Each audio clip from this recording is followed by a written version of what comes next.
Hello everyone, thank you for visiting my channel Vintage Muse by Barb.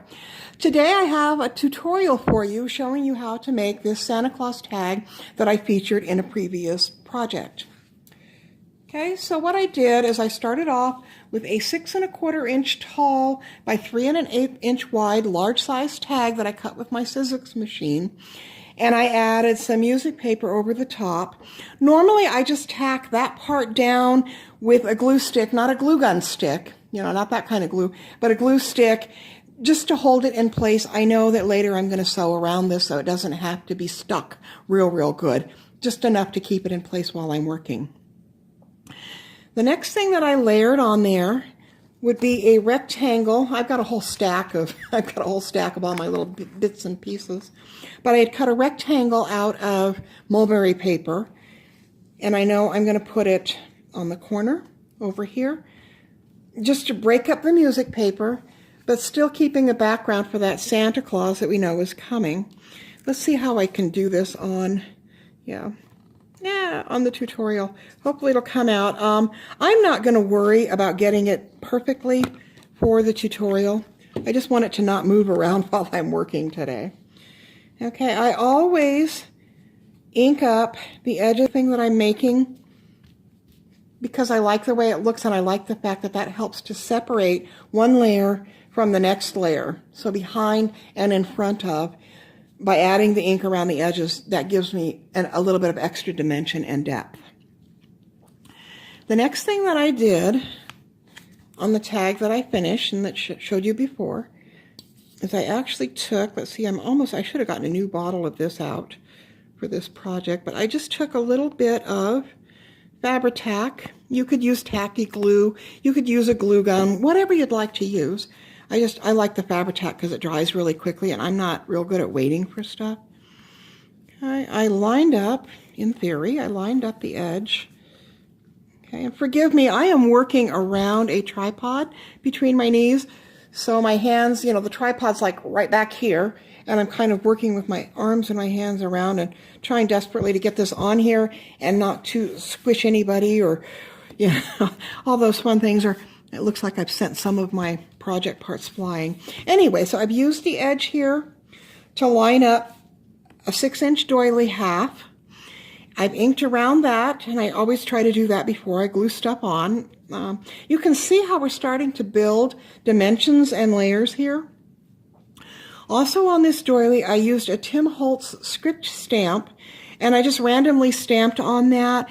If there's some part of it that's not covered up as I'm working, then that will help to kind of separate everything out and give it a little more interest than just a large white spot in the middle of the doily here. Once I was done with that, I knew I wanted to add some lace, and I have to look here. Okay, yeah, I knew I wanted to add some lace to it because it's not fun to just have only paper, as much as I like that. So I took a piece of double-edged flat lace that I cut in half. Okay, I got to turn this sideways to work on it now. And I'm going to glue that down. I actually forgot to copy dye this one, so I just used the ink pad and inked it that way.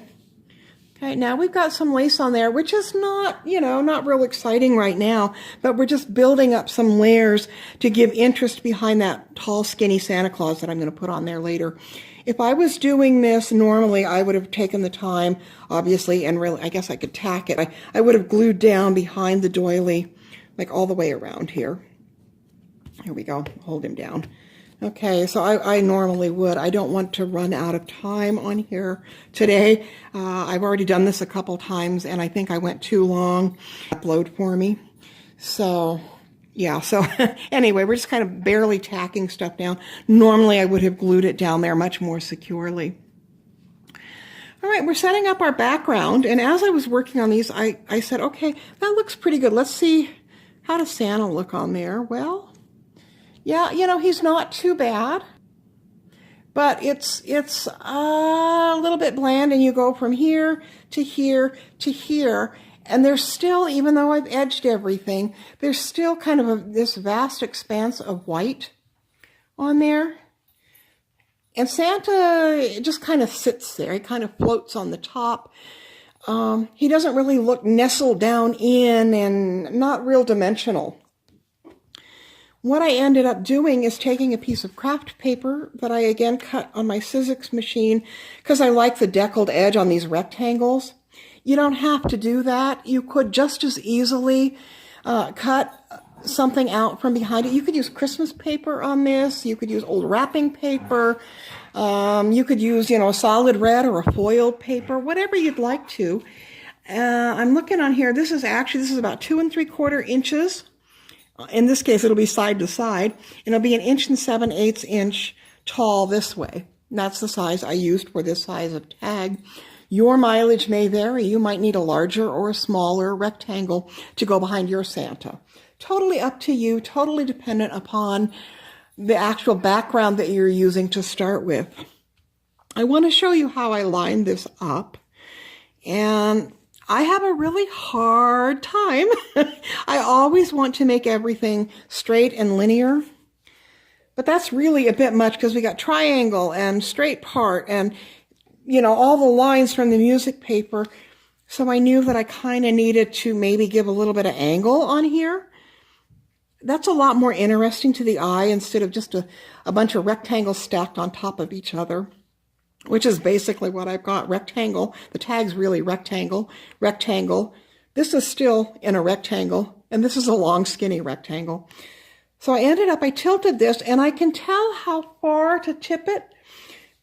In my case, with this pattern, this style, because I have a corner here, and I have a corner here that are lined up with the edges of my tag.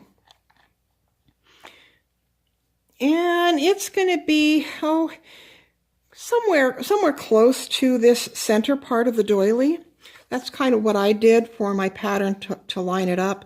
And once again, if I can get some of this glue, and this is just Fabri-Tac still, if I can get that out, we're going to just line him up. There you go. Corner and a corner. So he's a little bit of an angle, and I'm not gluing him down real secure on this one. I'm just, I'm going to come back off camera with my hands here and kind of take off these gloobers and hope that I can get that glue out a little bit more easily next time. But yeah, I just tacked that down for us. Okay, let's try my Santa Claus again, and we'll take a look. Oh, much, much better. Much, much better. I'm going to put him... We can probably show you on the original one. I'm going to put him so that his elbow here covers up part of the edge of that rectangle. That's how I'm deciding where to place him. I don't like the whole edge and the corner showing on there. I like to soften it up a little bit. So that's where my Santa Claus is going to go. And he looks just, I've done it a bunch of times trying to make this tutorial, and he looks pretty close to perfect for me. So I'm going to flip him over and, oh, look, now I got glue out. I got tons and tons and lots of glue. Alrighty then. I'll put the cap back on here. Okay, we're going to pop Santa onto here. Okay. Like so. I'm leaving a little bit of an edge underneath him because I know that when I finish up everything else, I'm actually going to sew. Well, you can see here, I'm going to sew around these edges on this. So I wanted to make sure I didn't catch Santa. I don't know why I didn't. You could. It wouldn't make any difference whatsoever. But yeah, you could go ahead and you could put Santa down and you could fasten him on with sewing, or you can rest him up above like I do. It kind of actually helps to delineate where he's going to go too when I think about that. Okay, so everybody's glued down here. I'm looking at it and I think, oh, I really like the way that Santa goes in front of that. But there's a lot of big brown space now. I've gotten, some of the white is taken care of. But now I've got all of that brown space. Uh-oh. So what I decided to do, anytime that you have something that's, paper, you can add a little bit of fabric or a softer material, and that will help to soften up. I'm going to bring this down here so it's a little bit better on the screen. But that little bit of fabric, in this case it's going to be cheesecloth, helps to soften up the harshness of all those layers of paper. Gives it a little bit of visual interest as well. a lot of times I'll use a fussy cut rose, or I might use a flower, like a paper flower on there, just something that I want to put as a little mini focal in the corner of that. In this case, I used a poinsettia. And yeah, I got to fiddle around a little bit with the cheesecloth. Here we go. And bring him down here. And of course, you can always stretch and pull and trim and clip however you want to do. But I pretty much know where that poinsettia is going to go. It fits that corner really, really well. Okay, I've laid down the cheesecloth. I just put a little bit of glue on the poinsettia. And I know that he's going to line up quite well. Let me see if I can pick this up. I'm looking at this and I'm not liking the fact back here. Sorry, I know I get my hands in the way. I want a little bit of cheesecloth kind of sticking out behind that poinsettia. So we're going to move it over. And I think that will be fine. Doesn't have to be perfect. You know, just a little bit on there. And gives him a little bit of, it's a little bit of a relief, I guess, from the background to the foreground paper. Yeah, I like the way that looks. There's a little bit of brown. There's the white from the paper and the lace. There's a little bit of red in that particular mulberry paper that I chose. But there's still kind of a large, it's not broken up much. So it's kind of like this big ocean of white and such before we get to Santa. What I did on here then is I decided I would like to put some lettering. And I really did play with this originally. And I thought, well, where could it go? It could go across the bottom. Yeah, whatever. Not so good. You know, across the Santa, tried them different ways. You could put it across the top of here. None of those is awful. But I really, really liked putting the little naughty or nice that I stamped onto some copy dyed paper on here. I thought it was cute with the Santa. And then it gives me, it really separates out these pieces of paper. So I added that.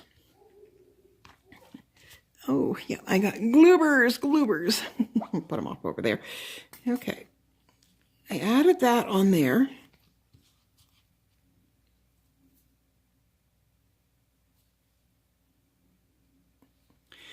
Okay, that echoes the vertical rectangle on here and the edges here, but it's also, I tore it around, so that kind of breaks it up and gives it a little bit of a difference from just those straight flat edges. That's why I did that way.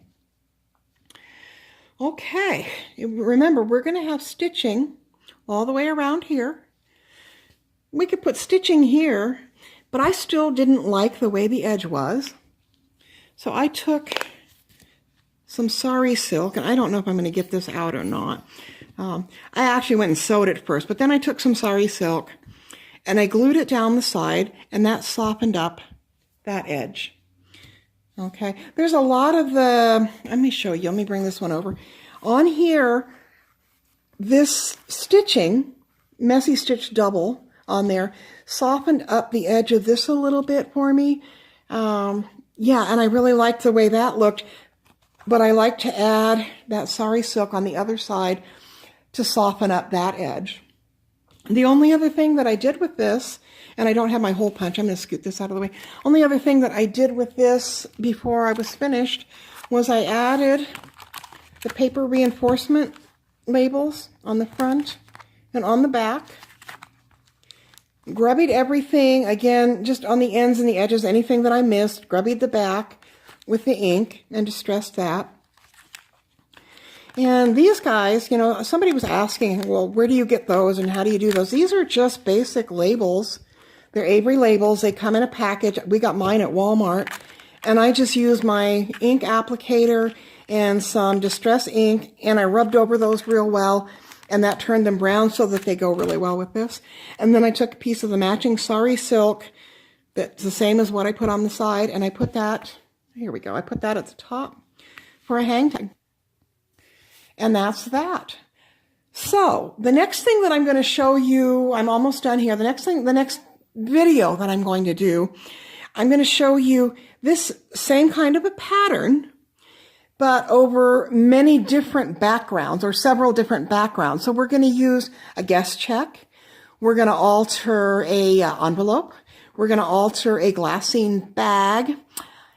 And I can't remember what else. I think I've got a couple of other tags that I'm using a little bit differently, and I'm going to show you how we did those. That's probably going to be, that's going to be the next one, and it will be coming up. I think that I'm exhausted from reaching around the tripod for today, so it probably won't happen until tomorrow, but gather up some goodies if you'd like to work along with me, and we can give it a shot. I want to thank you for viewing this video. I hope that I get better as I go. I'm still pretty new at it, and I get tired a little bit easily. I'm going to have knee surgery a week from no, not even a week now, on Thursday. So 5 days from now, I'm going to have knee surgery. And I'm not sure how long it's going to take to recover. I hope that I can sit and work on projects immediately afterwards, as soon as I get home from the hospital. I'm really glad that you could join me today. I hope that you're enjoying my attempts at showing you how I do things and the explanations, not just, slap it on, copy this, but ways that you can turn it into something of your own by taking that process and that pattern and saying, well, hey, I've got this kind of paper. I've got something else that I really like. I want to put a bug design here, and I want to put, a different lettering maybe to fill in this kind of space. And then I want to put something hanging down here. I want to put a little charm there. And then I'm going to finish it up the same. So yeah, gather up some stuff. If you've enjoyed what I've showed you and you are looking forward to new ones, give me a like. Always happy to have new subscribers. You'll be the first to see the new things that I do if you subscribe. I'm going to thank you profusely. It's a pleasure and a privilege every day, all day, when I'm able to share things with you and when you take your value to look and see what I'm doing. And I will see you soon.